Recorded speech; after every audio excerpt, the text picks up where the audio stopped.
Escutei um discurso aqui no dia de hoje, onde se falava da apologia que fez o José Serra, ex-candidato à presidência da República, candidato derrotado à presidência da República, na perspectiva de dizer que o Brasil tinha que avançar na construção de uma infraestrutura. Parece que não se está vendo o que está acontecendo nesse Brasil. Esse Brasil recuperou a sua malha viária. A malha viária estava completamente destruída. Quem estava e frequentava e usava as rodovias federais sabe que houve uma recuperação da malha viária absolutamente fundamental. Esse Brasil desenvolveu a capacidade de consumo e enfrentou um desemprego que rasga a perspectiva de desenvolvimento nacional. Esse Brasil, a partir de Luiz Inácio Lula da Silva, é um outro Brasil. Nós tivemos, não apenas durante o governo Dilma, a necessidade constatada de que tivéssemos reforma agrária para reconstruir e ressignificar o país e resgatar uma história que muitas vezes foi emudecida e invisibilizada. A história de luta do povo e da população, a história de luta popular neste Brasil. Mas nós não tivemos apenas a reforma agrária, nós estamos tendo, durante o governo Dilma, um processo de qualificação dos assentamentos que nunca houve na história deste país. Nós temos vários programas governamentais, o PAA, o Plano de Aquisição de Alimentos, onde se compra diretamente da produção da agricultura familiar e dos assentados. O Plano Nacional de Alimentação Escolar, da mesma forma. São iniciativas que buscam construir uma outra lógica, onde aquele pequeno produtor rural, agricultura familiar, que coloca a mesa na comida do povo brasileiro, esse está sendo visibilizado, este está sendo incluído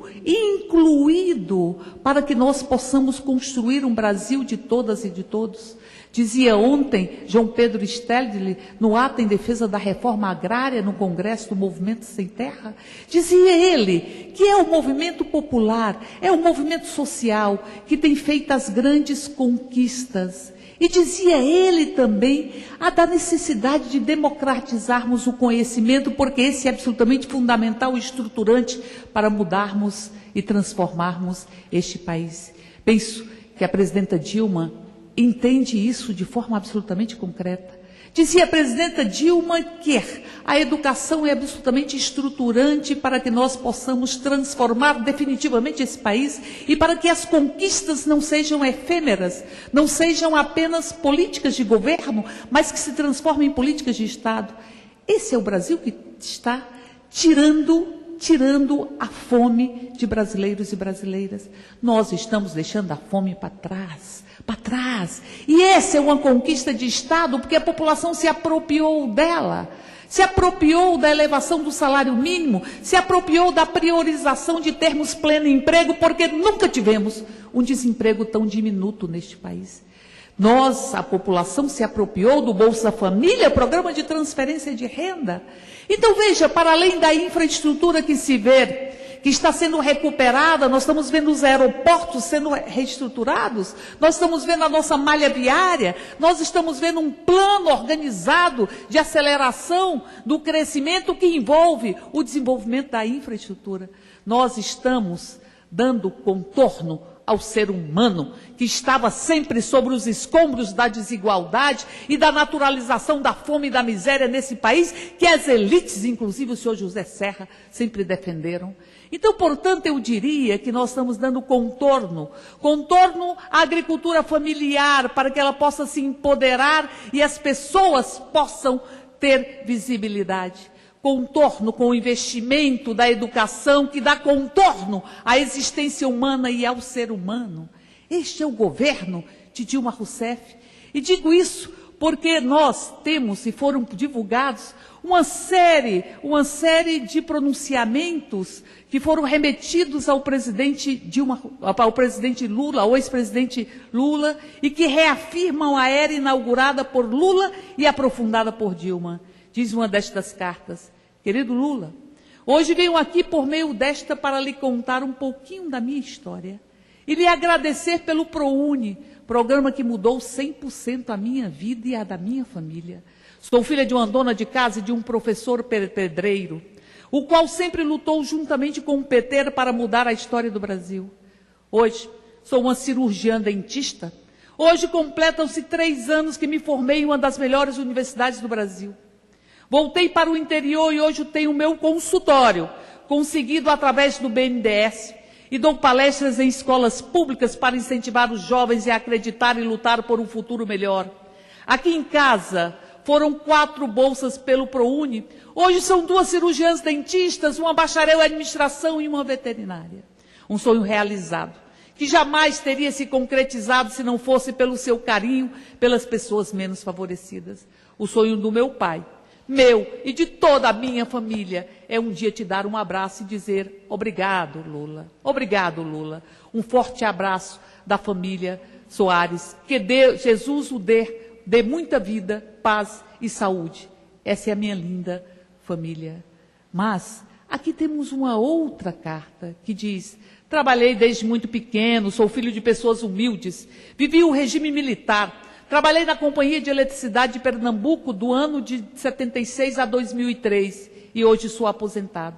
Vivi uma época em que de 3 em 3 meses ajustavam-se os salários. Quando entrei na companhia, meus vencimentos eram equivalentes a 10 salários mínimos. Quando me aposentei, esse piso salarial era equivalente a apenas 5 salários mínimos. No decorrer de 28 anos, perdemos o poder aquisitivo pela metade. E nestes 10 anos de governo do líder dos trabalhadores, Luiz Inácio Lula da Silva, e sua sucessora Dilma, tivemos um crescimento não só financeiro. Socialmente, o nosso estado e o nosso município mostra visivelmente o progresso evolutivo deste governo do PT. Parabéns, Lula. Parabéns, Dilma. Estamos aí. Contem com esse humilde trabalhador. Essa é a fala de um povo que foi esquecido. Essa é a fala de um povo que está adentrando os espaços que essa elite, inclusive o PSDB, durante 8 anos de governo, sempre excluiu.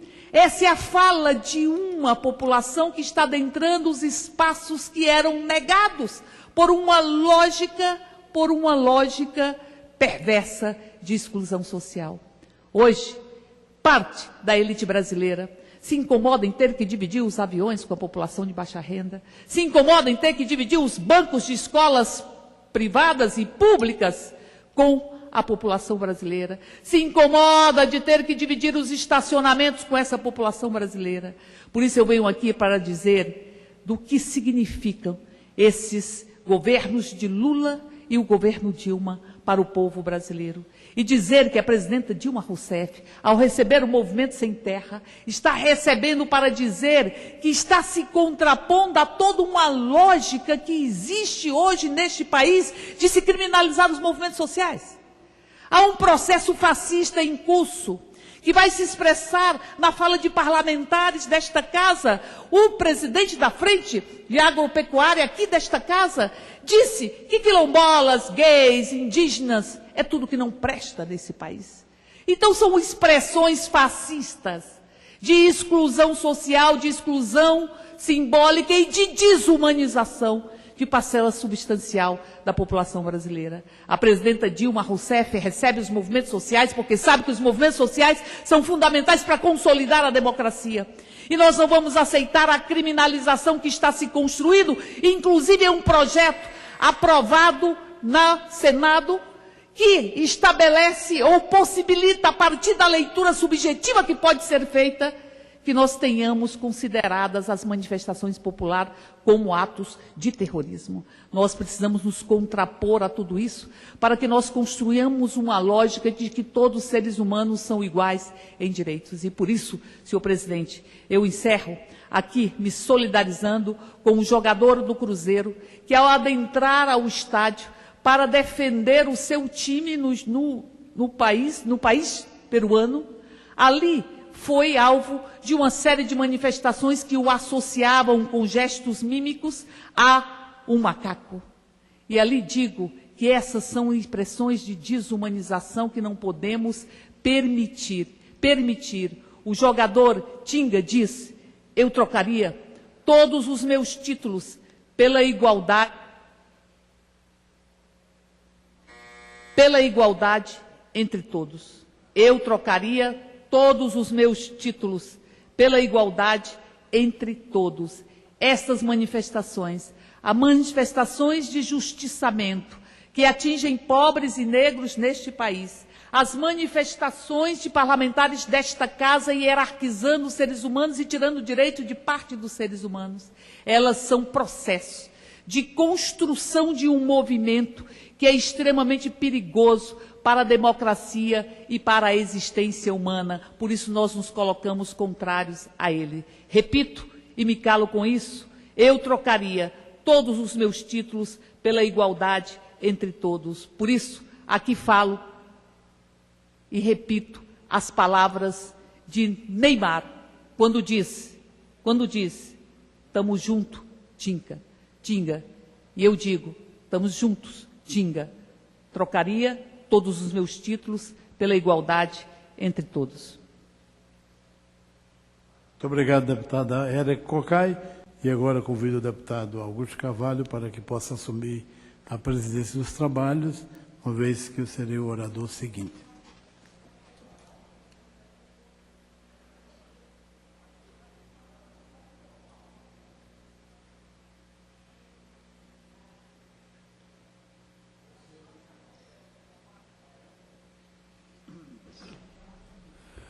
Concedo a palavra ao deputado Luiz Couto, do PT da Paraíba.